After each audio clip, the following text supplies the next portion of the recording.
ਬਜ਼ੁਰਗੋ ਕੀ ਨਾਂ ਆਪਣਾ? ਮੁਹੰਮਦ ਹਸੈਨ। ਤੇ ਤੁਹਾਡੇ ਵਾਲਦ ਸਾਹਿਬ ਦਾ ਕੀ ਨਾਂ? ਉਮਰਦੀਨ। ਤੇ ਦਾਦਾ ਜੀ ਦਾ ਕੀ ਨਾਂ? ਬੂਟਾ। ਇੱਥੋਂ ਦੇ ਵਸਨੀਕ ਹੋ ਸ਼ੁਰੂ ਤੋਂ? ਇੱਥੇ ਰਹਿਣਾ ਹੈ, ਵੰਡ ਤੋਂ ਪਹਿਲਾਂ ਦੇ ਇੱਥੋਂ ਦੇ ਰਹਿਣ ਵਾਲੇ? ਇੱਥੇ ਰਹਿਣਾ। ਯਾਨੀ ਵਸਨੀਕ ਹੋ ਗਏ ਨਾ, ਬਸ਼ਿੰਦੇ ਹੋ ਤੁਸੀਂ। ਹਾਂ, ਪਿੰਡ ਕਿਹੜਾ ਜਿੱਥੇ ਬੈਠੇ ਆ ਅਸੀਂ? ਸ਼ਹਿਜ਼ਾਦਾ। ਇਹਦੇ ਆਲੇ ਦੁਆਲੇ ਪਿੰਡ ਦੱਸਿਆ ਜੀ 2 4? ਹਾਂ ਤਾਂ ਹੋਏ ਅੱਛਾ। ਪਰ ਕੋਲੀ ਸ਼ਾਮਾਂ ਦੀ ਹੈ। ਅਗਰ ਚਵਿੰਡਾ ਵੀ ਹੈ। ਅੱਛਾ। ਤੂੰ ਨਾਲ ਦੇ ਪਿੰਡ ਦੱਸ, ਚਾਰ ਫੇਰੇ ਨਾਲ ਜਿਵੇਂ ਬਿਲਕੁਲ ਲਾਗੇ ਲੱਗਦੇ। ਕੋਲੀ ਤਰਹਾਣਾ ਦੀ, ਕਮਾਲਪੁਰ ਅੱਗੇ ਬਾਈ ਸੀਓ ਵਾਲ ਵੀ ਨਾਲ ਸੀ। ਤੇ ਜ਼ਿਲ੍ਹਾ ਕਿਹੜਾ ਲੱਗਦਾ ਆਪਣਾ? ਜ਼ਿਲ੍ਹਾ ਸਾਨੂੰ ਸਰੂਰ ਸਿਆਲਕੋਟ ਲੱਗਦਾ। ਅੱਛਾ, ਜ਼ਿਲ੍ਹਾ ਸਿਆਲਕੋਟ ਤੇ ਤਹਿਸੀਲ ਪਸਰੂਰ। ਹਾਂ। ਅੱਛਾ। ਬਾਬਾ ਜੀ ਜਦੋਂ ਵੰਡ ਤੋਂ ਪਹਿਲਾਂ ਇਸ ਪਿੰਡ ਵਿੱਚ ਕਿਹੜੀ ਕੌਮ ਆਬਾਦ ਸੀ?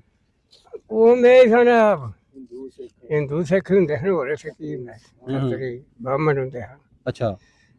ਤੁਸੀਂ ਕਿੱਡੋ ਕੁ ਸੋਚਦੇ ਜਦੋਂ ਵੰਡ ਪਈ ਹੈ? 12 ਸਾਲਾਂ 12 ਸਾਲਾਂ ਨੂੰ? ਤੁਹਾਨੂੰ ਗੱਲਾਂ ਚੇਤੇ ਹੋਣਗੀਆਂ ਕੋਈ ਨਾ ਕੋਈ।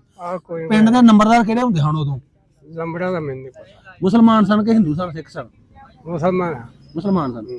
ਅੱਛਾ, ਉਹ ਨਾਂ ਚੇਤੇ ਤੇ ਕਿਹੜੇ ਰਹਿੰਦੇ ਹਨ, ਸਿੱਖ ਜਾਂ ਹਿੰਦੂ? ਹਿੰਦੂਆਂ ਨਾਲ ਜੀਵੀ ਨਹੀਂ ਲੱਗਦੀ। ਹੈ?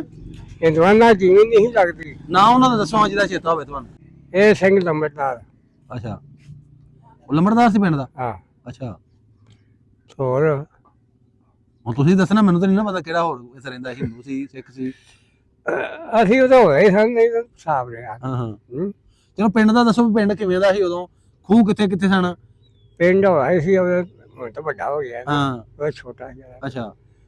ਤੇ ਖੂਹ ਇੱਕ ਹਿੱਸੇ ਸੀ। ਅੱਛਾ, ਇਹਨੂੰ ਕਿਹੜਾ ਖੂਹ ਕਹਿੰਦੇ ਸਾਂ? ਇੱਕ ਇੱਧਰ ਸੀ, ਸਿੱਖਾਂ ਦੇ ਖੂਹ ਹਨ। ਅੱਛਾ, ਇਹ ਸਿੱਖਾਂ ਦੇ ਖੂਹ ਸਨ? ਹਾਂ। ਇਹਨਾਂ ਦੇ ਨਾਂ ਨਹੀਂ ਸਨ ਖੂਹਾਂ ਦੇ? ਪਤਾ ਹੀ ਨਾਂ ਕੀ ਸੀ। ਅੱਛਾ। ਇੱਕ ਇਸੇ ਕਰਕੇ ਗਿਆ ਸੀ। ਉਹ ਗੁਰਦੁਆਰਾ ਹੁੰਦਾ ਸੀ ਉਦੋਂ? ਗੁਰਦੁਆਰੇ ਬੜੇ ਗਿਆ। ਕਿੱਥੇ ਕਰਕੇ ਸੀ? ਉਹ ਪਰਲੇ ਪਾਸੇ ਬਾਜ਼ਾਰ ਦੇ ਨਾਲ। ਪਹਾੜ ਬਾਈ ਇੱਕ। ਭਾਜੀ ਤੁਸੀਂ ਨਾਲ ਨੂੰ ਕਰੋ ਕੁਰਸੀ, ਤੁਸੀਂ ਨਾਲ ਕਰੋ ਨਾਲ। ਤੁਹਾਡਾ ਨਾਂ ਕੀ ਹੈ? ਮੇਰਾ ਨਾਮ ਮਲਕ ਫਰੂਕ ਹੈ। ਤੁਸੀਂ ਪਿੰਡ ਦੇ ਇੱਥੋਂ ਦੇ? ਹਾਂਜੀ। ਅੱਛਾ, ਤੁਸੀਂ ਚਲੋ ਇੱਥੇ ਹੀ ਜੰਮੇ ਪਲੇ ਹੋ ਨਾ ਤੁਸੀਂ? ਹਾਂਜੀ। ਵੱਡੇ ਹੋਏ। ਤੁਸੀਂ ਦੱਸ ਦਿਓ ਵੀ ਇੱਥੇ ਗੁਰਦੁਆਰਾ ਹੁੰਦਾ ਸੀ? ਹਾਂਜੀ। ਕਿੱਥੇ ਉਹਦੀ ਨਿਸ਼ਾਨੀ ਦੱਸੋ, ਕਿੱਥੇ ਕਰਕੇ ਸੀ? ਗੁਰਦੁਆਰਾ ਇੱਕ ਬਾਜ਼ਾਰ 'ਚ ਸੀ। ਅੱਛਾ। ਇੱਕ ਹੈ ਪਹਾੜ ਬਾਈ ਸੀ ਪਿੰਡੋਂ, ਪਹਾੜ ਬਾਈ। ਅੱਛਾ। ਤੇ 2 ਗੁਰਦੁਆਰੇ, ਇੱਕ ਮੰਦਿਰ ਸੀ ਲਹਿੰਦੀ ਸਾਹਿਬ। ਮੰਦਿਰ ਵੀ ਆਇਆ ਸੀ ਪਿੰਡ ਦੇ ਲਹਿੰਦੇ ਪਾਸੇ ਸੀ? ਹਾਂਜੀ। ਅੱਛਾ। ਤੇ ਉਹ ਹੀ ਦੱਸਿਆ ਨਾ, ਬਸ ਇਹੋ ਹੀ ਅੰਤਰ ਹੈ। ਯਾਨੀ 2 ਗੁਰਦੁਆਰੇ ਸਨ, ਇੱਕ ਮੰਦਿਰ ਸੀ।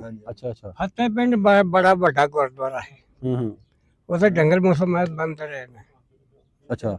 ਉਹ ਡੰਗਰ ਮਰ ਜਾਂਦੇ। ਤੁਸੀਂ ਆਪਣੇ ਪਿੰਡ ਦੀ ਦੱਸੋ ਨਾ ਕੋਈ ਗੱਲ। ਹੈ ਮੈਂ ਕਿਹਾ ਤੁਸੀਂ ਫਤਿਹ ਪਿੰਡ ਦੀ ਨਾ, ਤੁਸੀਂ ਆਪਣੇ ਪਿੰਡ ਦੀ, ਤੁਹਾਨੂੰ ਪੁੱਛਣੇ ਐਵੇਂ ਦੀ ਗੱਲਾਂ ਦੱਸੋ ਪਿੰਡ ਦੀਆਂ। ਦੱਸਦੇ ਤੇ ਹਾਂ ਤੁਹਾਨੂੰ। ਖੂਹ ਇੱਥੇ ਕਬਰਾਂ ਵੀ ਸੋਣੀਆਂ ਜੇ। ਆਹੋ, ਉਹਨਾਂ ਦੀ ਜਿੱਥੇ ਉਹ ਆਪਣੇ ਵੱਡਿਆਂ ਨੂੰ ਸਾੜਦੇ ਹਨ, ਮਰਨ ਵਾਲਿਆਂ ਨੂੰ, ਮੜੀਆਂ ਨੂੰ ਕਹਿੰਦੇ ਨੇ। ਮੜੀਆਂ ਕਿੱਥੇ ਸਨ, ਕਿਹੜੇ ਪਾਸੇ? ਚੜਦੀ ਬਾਈ ਖੜੇ। ਮੜੀਆਂ ਉੱਧਰ। ਅੱਛਾ, ਇਧਰਲੇ ਸਾਈਡ ਦੇ? ਹਾਂ। ਦੂਰ ਸਾਂ ਕਿਤੇ ਲਾਗੇ? ਇੱਥੇ 10ਵਾਂ ਸ਼ਹਿਰ ਬੰਦੋ ਪਾਰ ਸਨ। ਹੈ? ਬੰਦੋ ਪਾਰ ਸਨ। ਅੱਛਾ, ਉਹ ਬੰਨ ਤੋਂ ਪਾਰ। ਅੱਛਾ। ਜੇ ਸਾਡੇ ਕਬਰਸਤਾਨ ਦੂਰ ਹੁੰਦੇ ਨੇ। ਅੱਛਾ, ਉੱਥੇ ਸਾੜਦੇ ਹਨ। ਤੇ ਕੋਈ ਛੱਪੜ ਪਿੰਡ 'ਚ ਹੁੰਦਾ ਸੀ? ਛੱਪੜ 2 3 ਹਨ। ਕਿਹੜੇ ਪਾਸੇ ਪਿੰਡ ਦੇ? ਇੱਕ ਉੱਧਰ ਸੀ, ਲਹਿੰਦੀ ਬਾਈ, ਇੱਕ ਇੱਧਰ ਸੀ। ਪਹਾੜ ਬਾਈ, ਦੱਖਣ ਬਾਈ, ਬੜੇ ਜਿਹੇ ਹਨ। 4 ਛੱਪੜਾਂ ਨੂੰ ਤੋੜੀ ਚੱਲਦਾ। ਅੱਛਾ।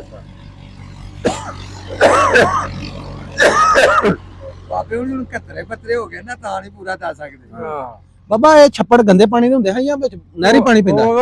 ਦੇਖਦਾ ਪਾਣੀ ਪੈਂਦਾ। ਨਿਤਰੇ ਹੁੰਦੇ ਹਨ। ਅੱਛਾ। ਦੇਖਦਾ ਪਾਣੀ ਪੈਂਦਾ ਸੀ। ਲੋਕ ਬੀਬੀਆਂ ਭਾਂਡੇ ਧੋਂਦੀਆਂ ਹਨ, ਕੱਪੜੇ ਧੋਂਦੀਆਂ ਹਨ, ਨਹਾ ਵੀ ਲੋਕ ਉੱਥੇ ਲੈ ਗੰਦੇ ਹੋਣੇ ਹੋਏ ਨੇ। ਅੱਛਾ। ਉਦੋਂ ਸਾਫ਼ ਹੁੰਦੇ ਹਨ। ਸਹੀ ਹੈ। ਤੇ ਉਹ ਕਦੀ ਲੜਦੇ ਨਹੀਂ ਹੁੰਦੇ ਤੁਹਾਡੇ ਨਾਲ, ਸਿੱਖ ਜਿਹੜੇ ਹਿੰਦੂ ਇੱਥੋਂ ਦੇ ਰਹਿੰਦੇ ਹਨ ਪਿੰਡ 'ਚ? ਉਹ ਸਾਡੇ ਪਿੰਡ ਵਾਲੇ ਲੜਨ ਜੋਗੇ ਛੱਡਦੇ ਨਹੀਂ ਹਨ। ਦਾਣੇ ਲੈ ਜਾਂਦੇ ਡੰਗਰ ਖੋ ਕੇ ਸੂਣਾ ਜੀ ਮਈਆਂ ਲੈ ਜਾਂਦੇ ਹਨ। ਕਰਜ਼ੇ 'ਚ ਹਿੰਦੂ ਕਰਜ਼ੇ 'ਚ ਮਸਲਨ ਉਹ ਜਿਹੜੇ ਉਹ ਦਾਣੇ ਛਾਣੇ ਦਿੰਦੇ ਮਰਦੇ ਹਨ। ਨਹੀਂ, ਲੈ ਕੌਣ ਜਾਂਦੇ ਸਨ? ਖੱਤਰੀ ਜਿਹੜਾ ਉਹ ਸੂਤ ਤੇ ਦਿੰਦੇ ਹਨ? ਹਾਂ। ਅੱਛਾ, ਇੰਜ ਸਾਰੀ ਗੱਲ ਸਮਝਾਓ ਨਾ ਵੀ ਇਹ ਕੌਣ ਲੈ ਲੈਂਦਾ ਸੀ? ਹਿੰਦੂ ਲੈ ਜਾਂਦੇ ਹਨ। ਫਿਰ ਉਹ ਦੁੱਧ ਜਿਹਨੇ ਤੁਹਾਨੂੰ ਕਰਜ਼ਾ ਦਿੱਤਾ ਹੁੰਦਾ ਸੀ ਉਹ ਆਪਣੇ ਕਰਜ਼ੇ ਵਿੱਚ ਲੈ ਜਾਂਦੇ, ਇਹ ਕਹਿ ਰਹੇ ਹੋ ਨਾ? ਆ ਜਾਂਦਾ ਇੰਨੇ ਰਹਿਣ ਤੋਂ ਆਂਦੇ ਨਹੀਂ ਆ ਕੇ ਖਾਇਆ ਜੇ ਪੈ। ਅੱਛਾ, ਫਿਰ ਲਾਇਆ ਜੇ ਕੋਈ ਨਵੇਂ ਸਿਰੇ? ਹੈ, ਕਰਜ਼ਾ ਹੀ ਰੱਖਦੇ ਆ ਤੁਹਾਨੂੰ? ਹੈ, ਤੋਰੀ ਰੱਖਦੇ ਹਨ। ਅੱਛਾ। ਤੇ ਫਿਰ ਇਸ ਵੀ ਕੰਮ ਚੱਲਦਾ। ਤੁਸੀਂ ਉਹਨਾਂ ਕੋਲ ਨਹੀਂ ਸੀ ਲੈਣਾ ਕਰਨਾ, ਤੁਸੀਂ ਆਪਣਾ ਕਰਦੇ? ਨਹੀਂ ਨਾ ਉਦੋਂ ਸਰਦਾ ਨਹੀਂ ਸੀ ਹੈ। ਕੰਮ ਨਹੀਂ ਇਹਦਾ ਮਤਲਬ ਇੱਥੋਂ ਜਿਹੜੇ ਤੁਹਾਡੇ ਇੱਥੋਂ ਹਿੰਦੂ ਹਨ ਖੱਤਰੀ ਸਨ ਉਹ ਅਮੀਰ ਸਨ ਹੈਂ? ਮੇਰੇ ਸਨ ਅੱਛਾ ਦੁਕਾਨ ਹੁੰਦੀ ਸੀ ਕਿਸੇ ਦੀ ਹਿੰਦੂ ਦੀ ਇੱਥੇ? ਬੜੀਆਂ। ਕਿਹੜੇ ਹਿੰਦੂ ਦੀ ਦੁਕਾਨ ਸੀ ਜਿਹਦੇ ਕੋਲ ਤੁਸੀਂ ਸੌਦਾ ਲਿਆਉਂਦੇ ਹੁੰਦੇ ਹੋ? ਉਹ ਸੌਦੇ ਚੋਂ ਕਹੀ ਆਏ ਨਾ ਹੋਏ ਹਾਂ। ਹਾਂ ਘਰੋਂ ਪੈਸੇ ਕੋਈ ਨਹੀਂ ਮਿਲਦੇ ਚੀਜ਼ ਖਾਣ ਵਾਲੀ? ਹੁਣ ਤੁਸੀਂ ਦਿੰਦੇ ਪੈਸੇ? ਨਹੀਂ ਉਹ ਘੱਟ ਹੀ ਲੱਭਦੇ ਹਨ। ਅੱਛਾ ਅੱਛਾ ਉਹ ਦੁਕਾਨ ਦਾ ਪਤਾ ਵੀ ਕਿੱਥੇ ਕਿਹੜੇ ਹਿੰਦੂ ਦੀ ਸੀ ਖੱਤਰੀ ਦੀ? ਨਾ ਨਹੀਂ ਉਹਦੀ ਖੱਤਰੀ ਦਾ ਪਤਾ ਹੋਣਾ। ਤੇ ਜਦੋਂ ਈਦ ਆਉਂਦੀ ਸੀ ਬਾਬਾ ਈਦ ਉਦੋਂ ਕੁਰਬਾਨੀ ਕਰ ਲੈਂਦੇ ਹੁੰਦੇ ਉਹ? ਰੋਕਦੇ ਸਨ ਤੁਹਾਨੂੰ? ਰੋਕਦੇ ਤਾਂ ਹੈ ਕਰਦੇ ਜੀ। ਅੱਛਾ ਬਾਬਾ ਇਹ ਨਿਕਲੇ ਕਿਵੇਂ ਨੇ ਇਥੋਂ? ਸਹੀ ਗਏ ਸਾਂ ਕਿ ਪਿੰਡ ਰੁਕ ਹੋਈ ਸੀ ਵੱਢ ਰੁਕ ਜੋ ਗਏ ਨੇ? ਪਹਿਲਾਂ ਤਾਂ ਕੋਈ ਨਹੀਂ ਹੁੰਦੀ। ਅੱਛਾ ਜਦੋਂ ਉਧਰੋਂ ਗੱਡੀ ਵੱਡੀ ਆਈ ਹੈ ਨਾ ਅੱਛਾ ਉਹ ਤੋਂ ਬਾਅਦ ਫਿਰ ਇੱਧਰੋਂ ਹੀ ਲੱਗੇ ਵੱਢਣ। ਅੱਛਾ ਪਹਿਲਾਂ ਆਪ ਜਾ ਕੇ ਤੇ ਕਾਪੇ ਹੀ ਛੱਡ ਕੇ ਆਉਂਦੇ ਹਨ। ਅੱਛਾ ਜਿਵੇਂ ਕੱਪ ਬਣਿਆ ਹੁੰਦਾ ਹੀ ਗਵਰਨਮੈਂਟ ਦਾ ਉਹਦੇ ਛੱਡ ਕੇ ਆਉਂਦੇ ਹਨ ਅੱਛਾ ਆਪ ਆਪਣੇ ਪਿੰਡਾਂ ਦੇ। ਅੱਛਾ ਤੇ ਜਦੋਂ ਸਮਝੇ ਗੱਡੀ ਵੱਡੀ ਆਈ ਹੈ ਫਿਰ ਫਨਾਈ ਕਰੀ ਜਾਂਦੇ ਹਨ ਇੱਧਰੋਂ ਅੱਛਾ ਮਾਰੀ ਮੋਰੀ ਜਾਂਦੇ ਹਨ। ਨਹੀਂ ਜਿਹੜੇ ਤੁਹਾਡੇ ਪਿੰਡ ਦੇ ਸਨ ਹਿੰਦੂ ਖੱਤਰੀ ਹਾਂ ਉਹ ਜਦੋਂ ਨਿਕਲਣ ਲੱਗੇ ਚੱਲੇ ਨੇ ਉਹਨਾਂ ਨੂੰ ਇੱਥੇ ਵੱਢ ਟੁੱਕ ਹੋਈ ਕਿ ਨਹੀਂ ਪਿੰਡ 'ਚ? ਨਹੀਂ ਟੁੱਟ ਗਿਆ ਪਹਿਲਾਂ। ਪਿੰਡ 'ਚ ਨਹੀਂ ਕੁਝ ਹੋਇਆ ਸਹੀ ਨਿਕਲੇ ਹਾਂ ਆਪਣੇ? ਆਹ ਅੱਛਾ ਅੱਛਾ ਆਪਣੇ ਸਮਾਨ ਗੱਡੇ ਬੱਕਰੀਆਂ ਭੇਡਾਂ ਵਗੈਰਾ ਮੱਝਾਂ ਲੈ ਕੇ ਗਏ? ਆਰਿਸ਼ ਹੀ ਲੈ ਗਿਆ। ਅੱਛਾ ਅੱਛਾ ਤੁਹਾਡੇ ਟੇਟੇ ਨਹੀਂ ਕੋਈ ਛਾਇ ਚੜੀ? ਨਹੀਂ ਆਂਦਾ ਬਾਬਾ ਨਹੀਂ ਚੜੀ। ਸਹੀ ਹੈ ਬਜ਼ੁਰਗੋ। ਬਾਅਦ ਚ 47 ਤੋਂ ਬਾਅਦ ਘੁੰਮਦੇ ਰਹੇ ਆਪਣਾ ਪਿੰਡ ਵੇਖਣ? ਸਿੱਖਾਂ ਚ ਆਇਆ ਜਾਂ ਹਿੰਦੂਆਂ ਚ ਕੋਈ ਵੇਖਿਆ ਨਹੀਂ ਕੋਈ। ਸੁਣਿਆ ਵੀ ਨਹੀਂ ਕੋਈ ਆਇਆ? ਕਿਉਂ ਭਾ ਕੋਈ ਆਇਆ ਹੋਵੇ ਪਿੰਡ ਚ? ਇੱਥੇ ਤੇ ਹੁੰਦੇ ਨੇ ਕਦੇ ਕਦੇ। ਮੈਂ ਪਿੰਡ ਦੀ ਗੱਲ ਕਰਾਂਗਾ। ਕਦੇ ਹੀ ਹੁੰਦੇ। ਅੱਛਾ ਨਹੀਂ ਹਿੰਦੂਆਂ ਖੱਤਰੀਆਂ ਜਾਂ ਸਿੱਖਾਂ ਚ ਕੋਈ ਆਇਆ? ਸਿੱਖ ਅੱਛਾ ਸਿੱਖ ਹੁੰਦੇ ਰਹੇ ਨੇ।